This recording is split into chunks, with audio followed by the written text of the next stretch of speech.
Sudah, Pak. Ya, sudah tampil. Silakan. Ya. Saya berikan kepada Amanda. Nah, jadi di sini saya akan mempresentasikan tentang optik geometri.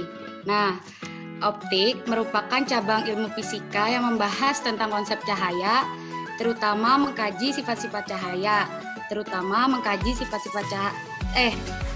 hakikat dan pemanfaatannya. Optik terbagi ke dalam dua bagian, yaitu optik geometris dan optik fisis. Nah, optik geometris itu memiliki pengertian yaitu optik yang membahas tentang pemantulan dan pembiasan cahaya.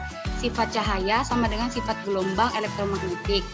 Cahaya dan gelombang elektromagnetik dapat merambat dalam ruang hampa. Nah, jenis-jenis pemantulan cahaya ada dua. Yang pertama yaitu pemantulan teratur dan pemantulan baur.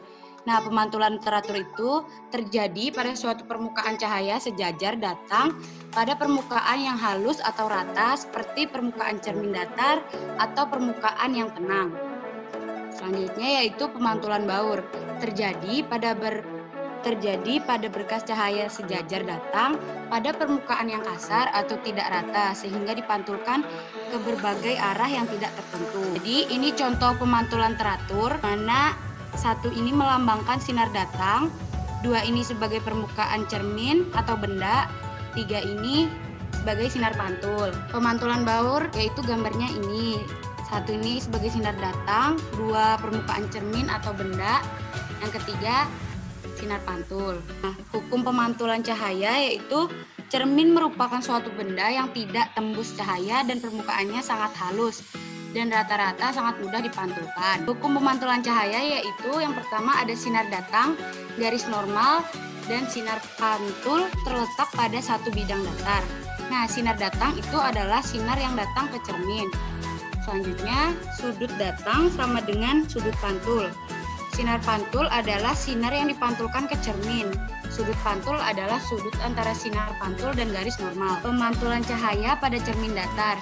Nah, cermin datar merupakan cermin yang permukaannya, pemantulannya rata dan salah satu permukaannya terbuat dari logam.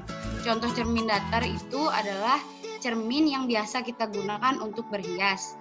Nah, sifat-sifat bayangan pada cermin datar itu yang pertama, bayangannya maya, yang kedua tegak suka bendanya, yang ketiga menghadap terbalik dengan bendanya, yang keempat jarak benda ke cermin sama dengan jarak bayangan ke cermin. Yang ketiga, pemantulan cahaya pada cermin cekung. Cermin cekung adalah cermin yang permukaan pemantulannya melengkung ke dalam. Cermin cekung aktif mengumpulkan sinar pantul atau konvergen. Tiga sinar istimewa pada cermin cekung yaitu sinar datang sejajar garis utama, cermin akan dipantulkan melalui titik fokus. Jadi di sini gambarnya ini sebagai sinar datang, lalu ini sebagai cermin cekung, sumbu utama lalu dipantulkan. Terus sinar datang melalui titik fokus akan dipantulkan sejajar arah utama. Sinar datang melalui titik pusat kelengkungan atau M akan dipantulkan kembali melalui titik pusat kelengkungan tersebut. Yang keempat, pemantulan cahaya pada cermin cembung. Cermin cembung merupakan jenis cermin lengkung yang permukaan pemantulannya melengkung keluar. Cermin cembung disebut juga cermin divergen karena cermin cembung bersifat menyebarkan cahaya yang mengenainya. Nah, tiga sinar istimewa pada cermin cembung yaitu sinar datang sejajar sumbu utama dipantulkan seolah-olah berasal dari titik fokus cermin.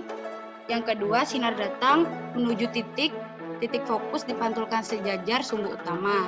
Yang ketiga, sinar datang menuju titik pusat kelengkungan cermin atau M dipantulkan kembali seakan-akan datang dari titik pusat kelengkapan tersebut.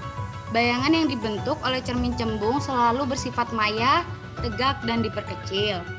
Perhitungan pada cermin secara matematis, hubungan antara jarak benda ke cermin atau S, jarak bayangan S aksen, dan jarak fokus F atau jari-jari kelengkungan R ditulis sebagai rumus 1/S plus 1/S aksen sama dengan 1/F. Nilai F untuk cermin cekung bernilai positif dan apabila dalam perhitungan diperoleh S aksen yang bernilai negatif, maka bayangan yang terbentuk terletak di belakang cermin. Hukum pembiasan cahaya. Nah, pembiasan cahaya menurut Wilbert Snellius dan Wilbert van Rooijen yaitu yang pertama, sinar datang, sinar bias, dan garis normal terletak dalam satu bidang datar. Yang kedua, Perbandingan proyeksi antara sinar datang dan sinar bias yang sama panjangnya pada bidang batas antara dua zat bening selalu merupakan bilangan tetap.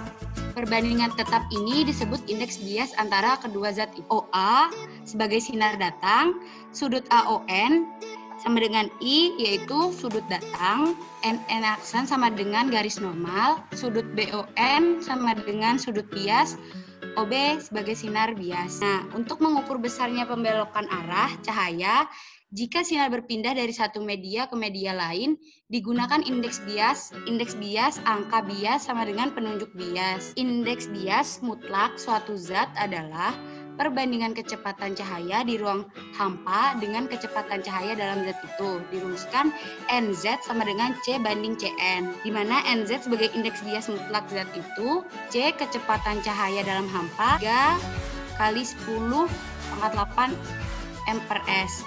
CN kecepatan cahaya dalam zat itu. Dia berpindah dari zat A ke zat B, maka indeks biasnya dirumuskan sebagai NA dikurang B sama dengan CA per CB. NA menjadi B sama dengan CA dikali 1 per CB sama dengan CA per C dikali C per CB sama dengan 1 per NA dikali NB sama dengan NB per NA. Nah, indeks bias suatu medium dapat ditentukan jika kecepatan cahaya pada masing-masing medium diketahui. NA dikurang B sama dengan NB per NA sama dengan CA per CB, di mana CA itu cepat rambat cahaya medium A, CB sebagai cepat rambat cahaya di medium B. Karena cahaya adalah salah satu jenis gelombang elektromagnetik yang memiliki frekuensi dan panjang gelombang, maka rumus gelombang juga berlaku pada cahaya, yaitu V sama dengan lambda dikali F, NA kurang B sama dengan CA per CB sama dengan lambda A dikali F per lambda B dikali F sama dengan lambda A per lambda B. Jadi indeks bias cahaya dari zat A ke zat B bisa dirumuskan yaitu NA dikurang B sama dengan NB per NA sama dengan CA per CB sama dengan lambda A per lambda B. Oke, terima kasih. Sekian dari saya, terima kasih. Ya.